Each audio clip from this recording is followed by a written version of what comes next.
folks, we're back. Hello from him. And it's hello from Me. him, the other one. Yeah. How's it going? Bob Ramon again. Sorry, I'm just going to get dressed. I've realised I've come to you in my state of complete undress.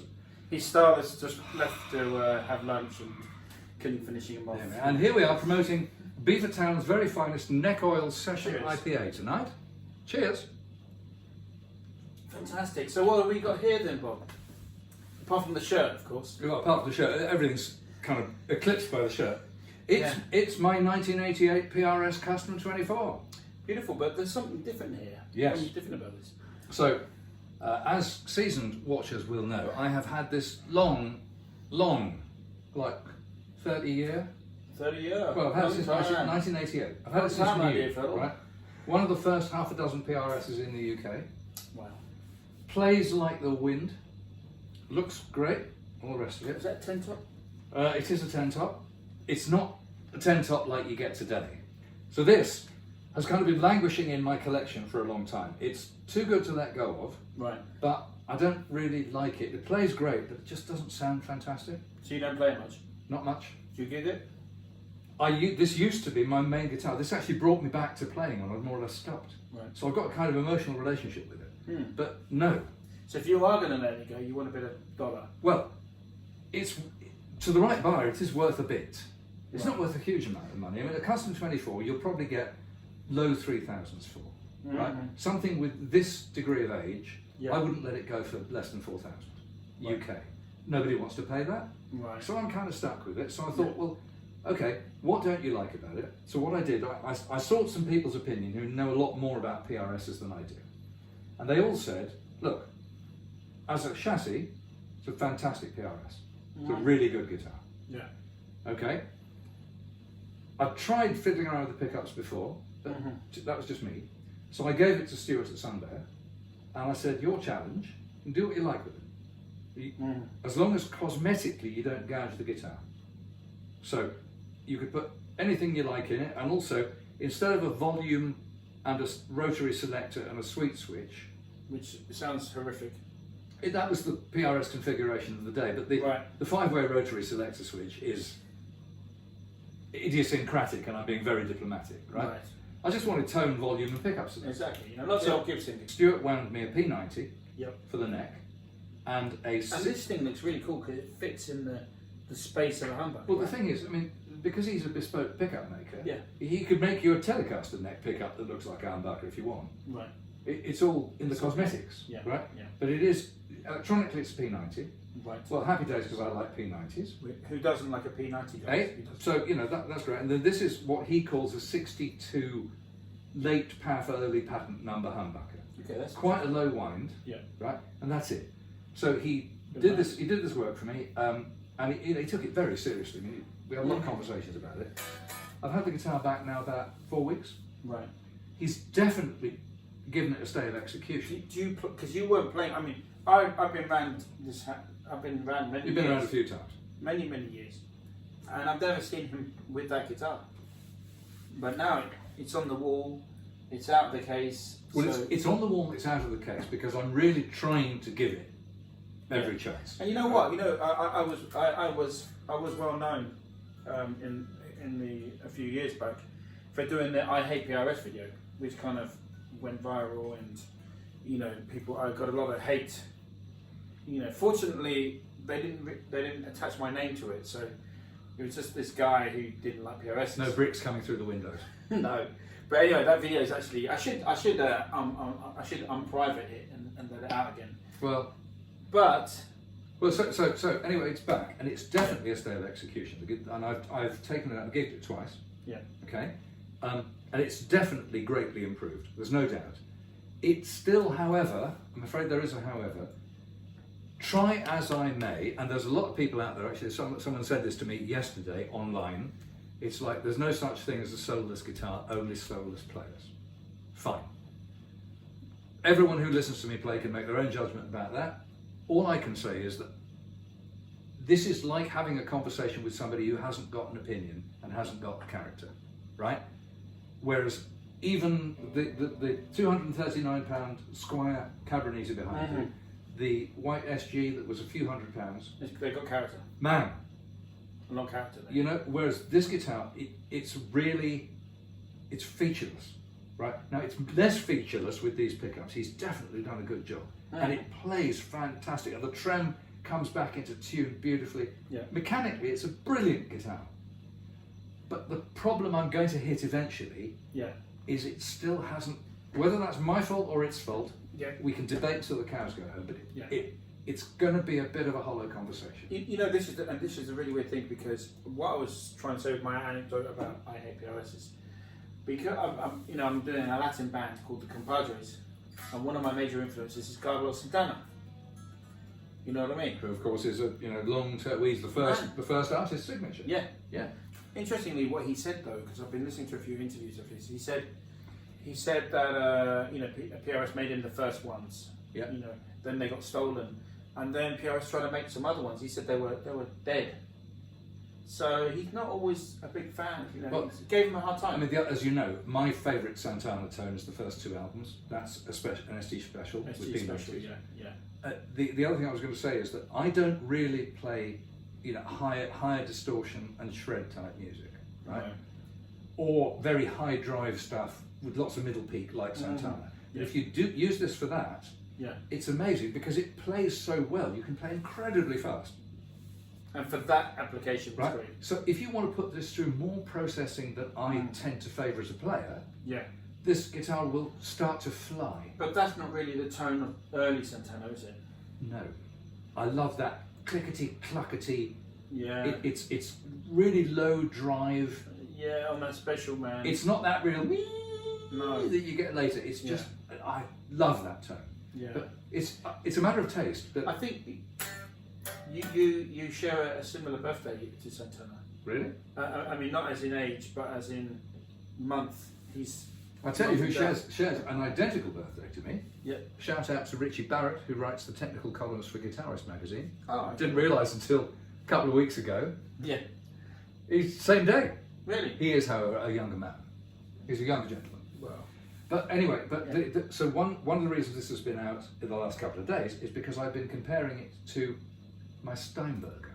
Your Steinberger? Right? Yeah. Now Steinbergers are not celebrated for their warm woody tone. No, and I owned one for a while and I can attest to that. Okay? The interesting thing is that the amp that I'm playing through, which we'll talk about in a minute, sounds really good with the Steinberger, right? But I found myself comparing this. It must have been something about the 80s. There was, it's just a particular tone. So Stuart Robson of Sunbird Pickups has definitely given this guitar a state of execution. It's going to get used. Yeah. But, you know, it's still, and I'm not being a spoilt brat because I'm only talking about mega expensive guitars. As I say, I'm talking about some very, very affordable guitars. I mean, one thing about Bob is this man here does like his cheaper guitars. You know, as we all do. My comedy Tokai Firebird. Yeah, I mean, £200 guitar. Yeah, we've all got some cheap guitars which we love. What is this thing here you got on the floor? Right now, this thing I was actually put on to buy my luthier friend Tony Barrington because he's got some fantastic vintage amps. Cheers, everyone. Cheers. And he wanted to have a switching device that could switch all his amps in. Yeah. He found this chap in Brighton, and his business is called Bright Onion Pedals. Yeah. And he makes all kinds of different boxes: AB, ABC, ABD, ABY. He makes MIDI bridges, all kinds, and he makes effects as well. But you know, if you've got a pedal board and you've got an issue on your pedal board, this is the man to talk to. And he's very good. He'll make to order. He'll talk about. And will he design like pedal boards and switching units? He certainly probably will. Touring musician. He certainly makes the switching units. I don't know whether he'll knock your pedal boards up, but have a look at the website. I'll put the link to it. And anyway, Tony found one of these, but it was a square enclosure with 4 buttons in a square. And I think Tony had a conversation with the chap and said, "Could you make one long inline 4 buttons?" He said, "Sure."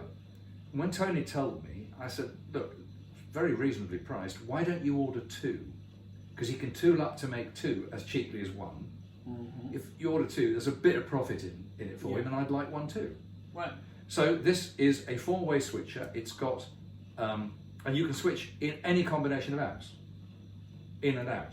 So if you decide you want amps 2 and 4, and the lights come on, you can have all of them. You can have none of them, and it's dead. And it's got ground, lift, and phase switch for every output, because amps are always out of phase with each other, and the combination suddenly sounds really thin. Yeah. It's an amazing piece of kit. I mean, excuse my lack of knowledge here, but would that concern like one amp pushing the speaker and the other amp pulling the speaker? Effectively, that's what happens. Yes, it's because each amp has its own phase, and they don't all obey the same rules. And the other thing is an awful lot of twin-channel amps.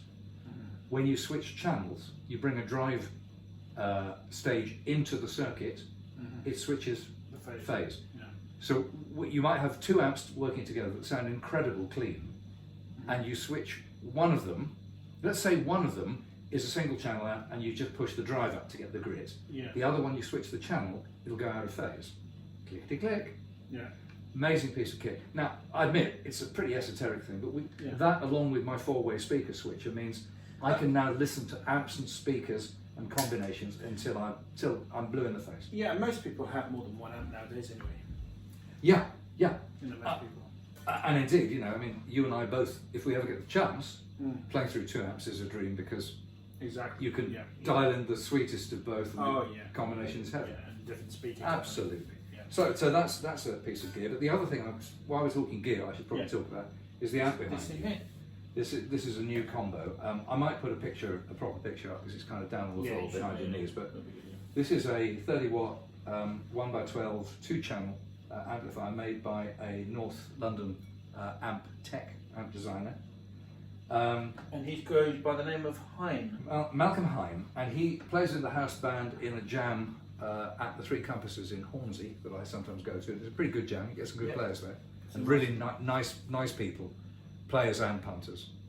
It's a nice room, and the back line is great. It's run really well. And it's run by my friend Michael Golding. The clipboard is run by Michael. He's a maths teacher, and the clipboard it's like a Swiss train timetable. It's incredible. It's the best. I mean, I hate jam nights, and I haven't been to one for 10 years. I hate bad jam nights with a vengeance. This is the opposite. It's and a this brilliant jam. This was fantastic, and I was like, man, if all jam nights were like this.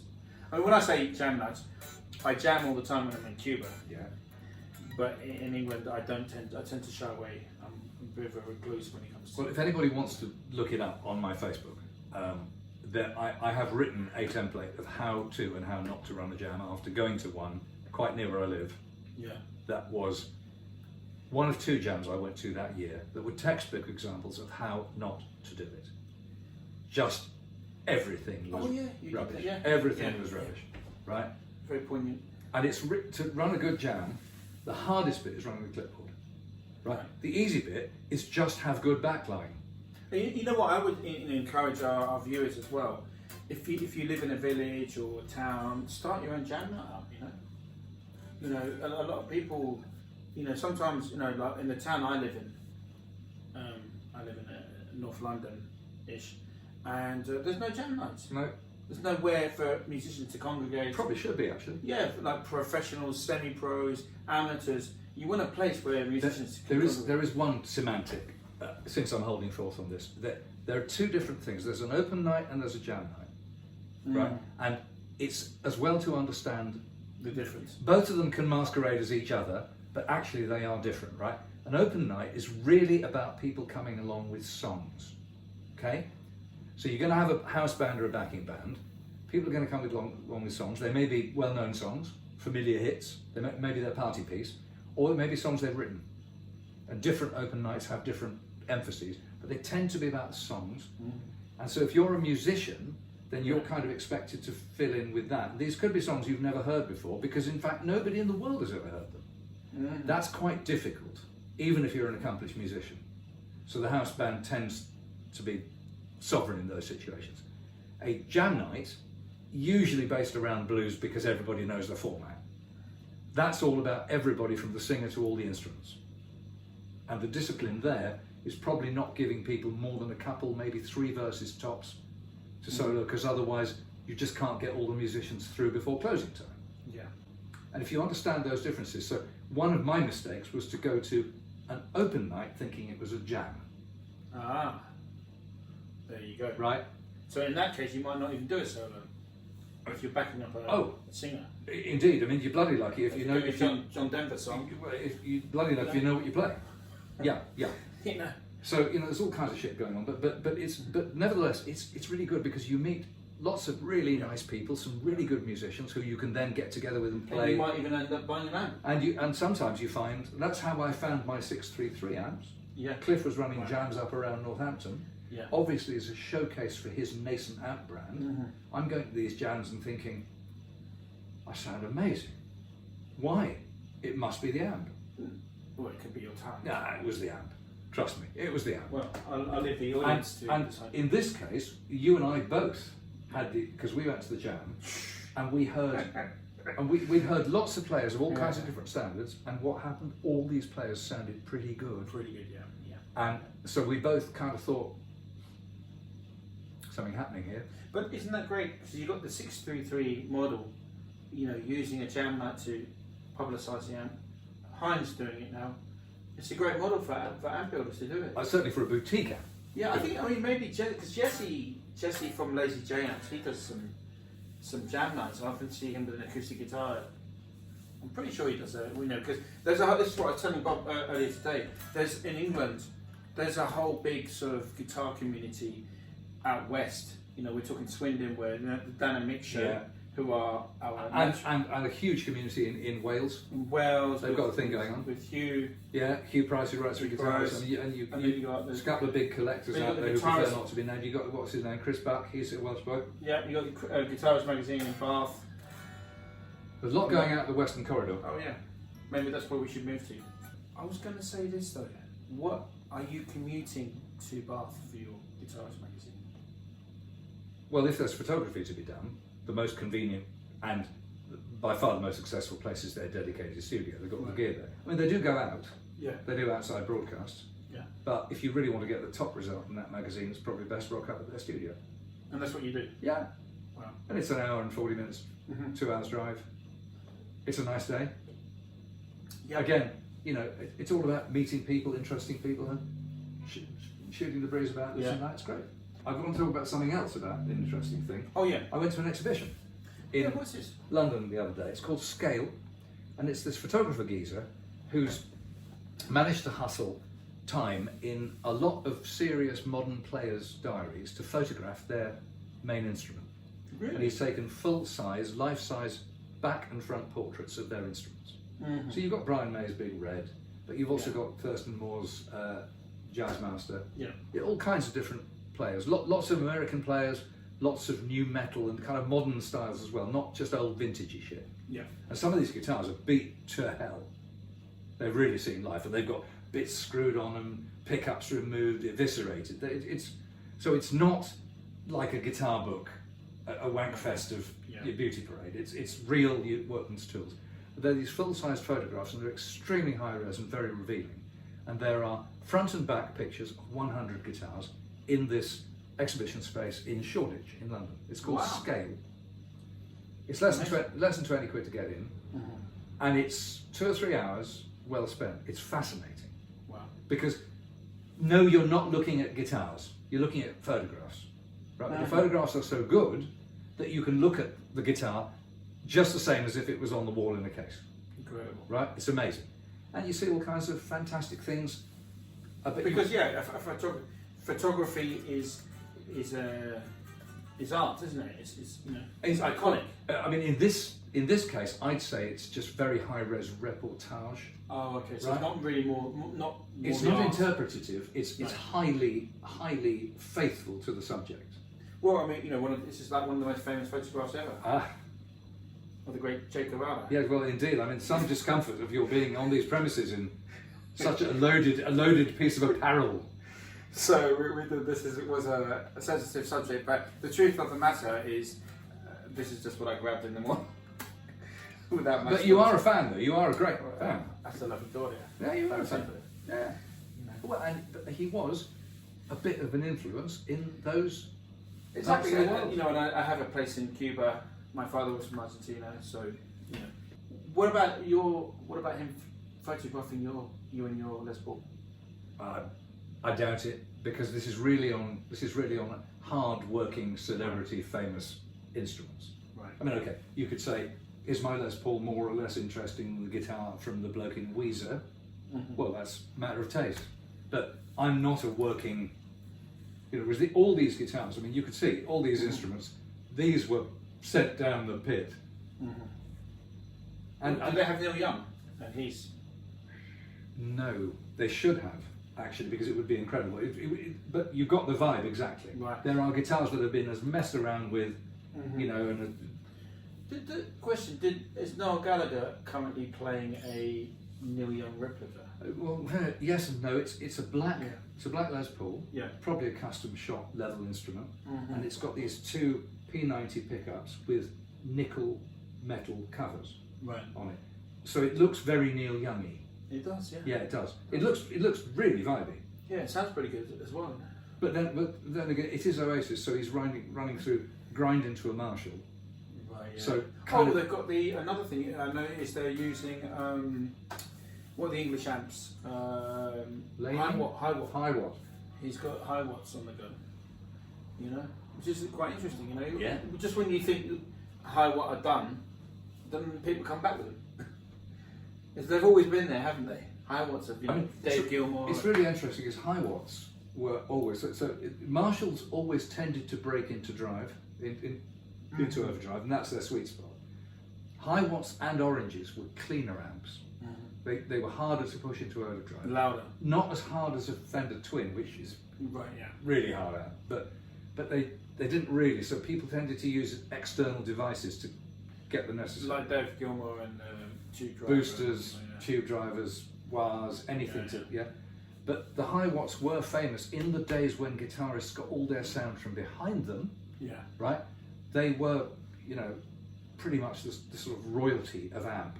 Right. The serious big room guitarist Yeah. amps. Of course, now you turn up someone with a high wall, unless you are of the caliber of Oasis and you run the show.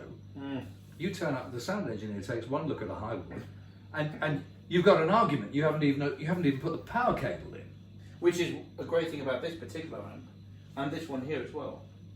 This is a train wreck knockoff made by Marcus Cliff. Yeah, my friend Marcus Cliff. But both this amp particularly as well, you can get a great tone out of low volume. Well, and it's interesting because whereas that amp I have got a great tone at pub gig volume. Yeah. This I have never gigged yet. Right. Right, and I'm dying to because it sounds fine, strangled. Yeah. But you need to. The real brilliance of a train wreck is to let it go. Open it up, yeah. And then use your volume control. So at the fat end, you're really singing. Because in the middle, you're crunching sort of California sunshine crunch style, and back here you can get quite a good clean tone. It's all off the guitar. Yeah, because there's a great YouTube video of a guy. This has been up for like 10 years, 12 years. There's an American guy who's like a rocker, and he's got a Les Paul, an original Les Paul, and an original train wreck. Have you seen that? And that's a great video, and he just shows you how to work it. And that's it's a beautiful video. We're back to guitars, cables, and amps again, aren't we? We're back, yeah. That's it, yeah. Okay, let's play out. Let's play this out. Let's do a slow blues. Oh. And let's do a slow blues in the key of G. In G.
Goodbye. It's adios. It's adios indeed. Adios. Senor Bob. And adios from Senor Ramon. Ciao. Until next time. Bye. Bye.